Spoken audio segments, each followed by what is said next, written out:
نبی کریم صلی اللہ علیہ وسلم نے ان سے شب معراج کا واقعہ بیان کیا۔ آپ نے فرمایا کہ میں حتیم میں لیٹا ہوا تھا۔ بعض دفعہ قتادہ نے حتیم کے بجائے حجر بیان کیا کہ میرے پاس ایک صاحب جبریل علیہ السلام آئے اور میرا سینہ چاک کیا۔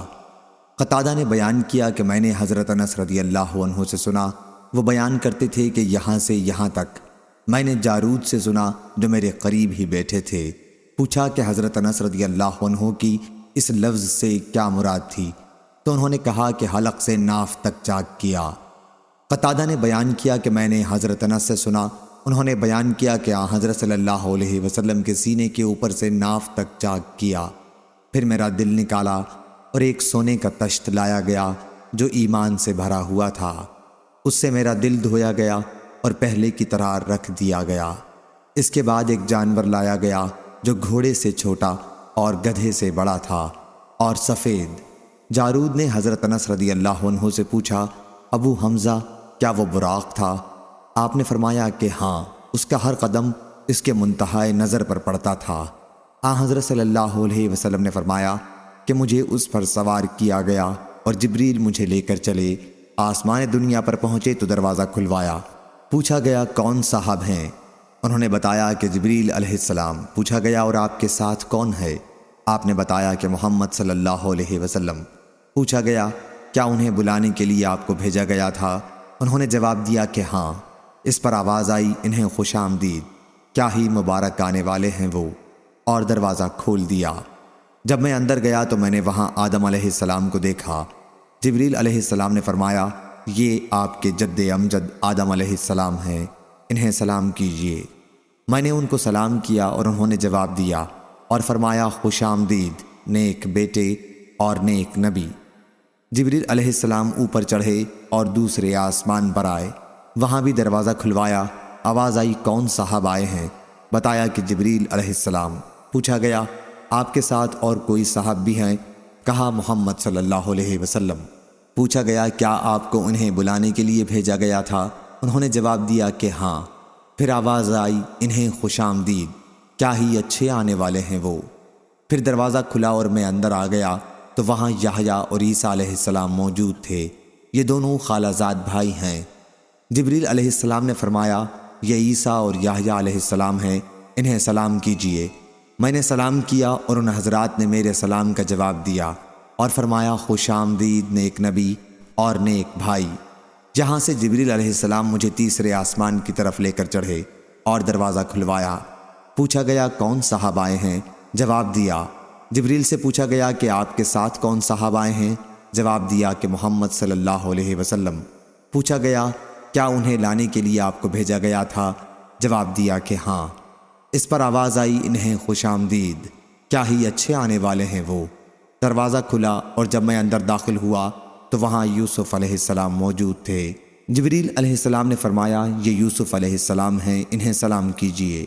میں نے سلام کیا تو انہوں نے جواب دیا اور فرمایا، خوش آمدید نیک نبی اور نیک بھائی۔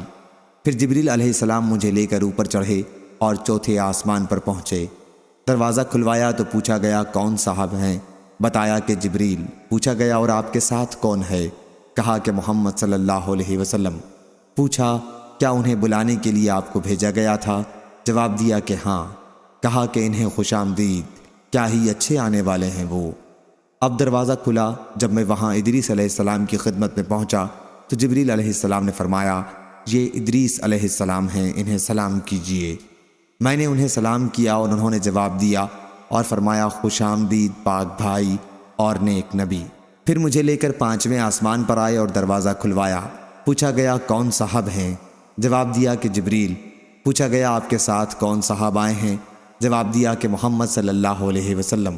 پوچھا گیا کہ کیا انہیں بلانے کے لیے آپ کو بھیجا گیا تھا؟ جواب دیا کہ ہاں۔ اب آواز آئی، خوش آمدید، کیا ہی اچھے آنے والے ہیں وہ۔ یہاں جب میں ہارون علیہ السلام کی خدمت میں حاضر ہوا تو جبریل علیہ السلام نے بتایا کہ آپ ہارون علیہ السلام ہیں، انہیں سلام کیجیے۔ میں نے انہیں سلام کیا، انہوں نے جواب کے بعد فرمایا، خوش آمدید نیک نبی۔ یہاں سے لے کر مجھے آگے بڑھے اور چھٹے آسمان پر پہنچے اور دروازہ کھلوایا۔ پوچھا گیا کون صاحب آئے ہیں؟ بتایا کہ جبریل۔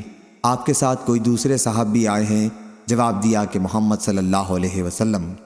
پوچھا گیا کیا انہیں بلانے کے لیے آپ کو بھیجا گیا تھا؟ جواب دیا کہ ہاں۔ پھر کہا انہیں خوش آمدید، کیا ہی اچھے آنے والے ہیں وہ۔ میں جب وہاں موسیٰ علیہ السلام کی خدمت میں حاضر ہوا تو جبریل علیہ السلام نے فرمایا کہ یہ موسیٰ علیہ السلام ہیں، انہیں سلام کیجئے۔ میں نے سلام کیا اور انہوں نے جواب کے بعد فرمایا خوش آمدید نیک نبی اور نیک بھائی۔ جب میں آگے بڑھا تو وہ رونے لگے۔ کسی نے پوچھا آپ رو کیوں رہے ہیں؟ تو انہوں نے فرمایا میں اس پر رو رہا ہوں کہ یہ لڑکا میرے بعد نبی بنا کر بھیجا گیا، لیکن جنت میں اس کی امت کے لوگ میری امت سے زیادہ ہوں گے۔ پھر جبریل علیہ السلام مجھے لے کر 7ویں آسمان کی طرف گئے اور دروازہ کھلوایا۔ پوچھا گیا کون صاحب آئے ہیں؟ جواب دیا کہ جبریل۔ پوچھا گیا اور آپ کے ساتھ کون صاحب آئے ہیں؟ جواب دیا کہ محمد صلی اللہ علیہ وسلم۔ پوچھا گیا کیا انہیں بلانے کے لیے آپ کو بھیجا گیا تھا؟ جواب دیا کہ ہاں۔ کہا کہ انہیں خوش آمدید، کیا ہی اچھے آنے والے ہیں وہ۔ میں جب اندر گیا تو ابراہیم علیہ السلام تشریف رکھتے تھے۔ جبریل علیہ السلام نے فرمایا کہ یہ آپ کے جد امجد ہیں، انہیں سلام کیجئے۔ حضرت صلی اللہ علیہ وسلم نے فرمایا کہ میں نے ان کو سلام کیا تو انہوں نے جواب دیا اور فرمایا خوش آمدید نیک نبی اور نیک بیٹے۔ پھر سدرۃ المنتہا کو میرے سامنے کر دیا گیا۔ میں نے دیکھا کہ اس کے پھل مقام حجر کے مٹکوں کی طرح بڑے بڑے تھے اور اس کے پتے ہاتھیوں کے کان کی طرح تھے۔ جبریل علیہ السلام نے فرمایا کہ یہ سدرۃ المنتہا ہے۔ وہاں میں نے 4 نہریں دیکھیں، 2 باطنی اور 2 ظاہری۔ میں نے پوچھا اے جبریل علیہ السلام یہ کیا ہیں؟ انہوں نے بتایا کہ جو 2 باطنی نہریں ہیں وہ جنت سے تعلق رکھتی ہیں اور 2 ظاہری نہریں نیل اور فرات ہیں۔ پھر میرے سامنے بیت المعمور کو لایا گیا۔ وہاں میرے سامنے ایک گلاس میں شراب، ایک میں دودھ اور ایک میں شہد لایا گیا۔ میں نے دودھ کا گلاس لے لیا تو جبریل علیہ السلام نے فرمایا یہی فطرت ہے اور آپ اس پر قائم ہیں اور آپ کی امت بھی۔ پھر مجھ پر روزانہ 50 نمازیں فرض کی گئیں۔ میں واپس ہوا اور موسیٰ علیہ السلام کے پاس سے گزرا تو انہوں نے پوچھا کس چیز کا آپ کو حکم ہوا؟ میں نے کہا کہ روزانہ 50 وقت کی نمازوں کا۔ موسیٰ علیہ السلام نے فرمایا لیکن آپ کی امت میں اتنی طاقت نہیں ہے، اس سے پہلے میرا برتاؤ لوگوں سے بڑھ چکا ہے اور بنی اسرائیل کا مجھے تلخ تجربہ ہے، اس لیے آپ اپنے رب کے حضور میں دوبارہ جائیے اور اپنی امت پر تخفیف کے لیے عرض کیجیے۔ چنانچہ میں اللہ تعالیٰ کے دربار میں حاضر ہوا اور تخفیف کے لیے عرض کی تو 10 وقت کی نمازیں کم کر دی گئیں۔ پھر میں جب واپسی میں موسیٰ علیہ السلام کے پاس سے گزرا تو انہوں نے پھر وہی سوال کیا۔ میں دوبارہ بارگاہ رب تعالیٰ میں حاضر ہوا اور اس مرتبہ بھی 10 وقت کی نمازیں کم ہوئیں۔ پھر میں موسیٰ علیہ السلام کے پاس سے گزرا تو انہوں نے وہی مطالبہ کیا۔ میں نے اس مرتبہ بھی بارگاہ رب تعالیٰ میں حاضر ہو کر 10 وقت کی نمازیں کم کرائیں۔ موسیٰ علیہ السلام کے پاس سے پھر گزرا اور اس مرتبہ بھی انہوں نے اپنی رائے کا اظہار کیا۔ پھر بارگاہ الہی میں حاضر ہوا تو مجھے 10 وقت کی نمازوں کا حکم ہوا۔ میں واپس ہونے لگا تو آپ نے پھر وہی کہا۔ اب بارگاہ الہی میں حاضر ہوا تو روزانہ صرف 5 وقت کی نمازوں کا حکم باقی رہا۔ موسیٰ علیہ السلام کے پاس آیا تو آپ نے دریافت فرمایا اب کیا حکم ہوا؟ میں نے حضرت موسیٰ علیہ السلام کو بتایا کہ روزانہ 5 وقت کی نمازوں کا حکم ہوا ہے۔ فرمایا کہ آپ کی امت اس کی بھی طاقت نہیں رکھتی۔ میرا برتاؤ آپ سے پہلے لوگوں کے ساتھ ہو چکا ہے اور بنی اسرائیل کا مجھے تلخ تجربہ ہے۔ اپنے رب کے دربار میں پھر حاضر ہو کر تخفیف کے لیے عرض کیجیے۔ حضرت صلی اللہ علیہ وسلم نے فرمایا رب تعالیٰ سے میں بہت سوال کر چکا اور اب مجھے شرم آتی ہے، اب میں بس اسی پر راضی ہوں۔ حضرت صلی اللہ علیہ وسلم نے فرمایا کہ پھر جب میں وہاں سے گزرنے لگا تو ندا آئی، میں نے اپنا فریضہ جاری کر دیا اور اپنے بندوں پر تخفیف کر چکا۔ صحیح بخاری حدیث نمبر 3887۔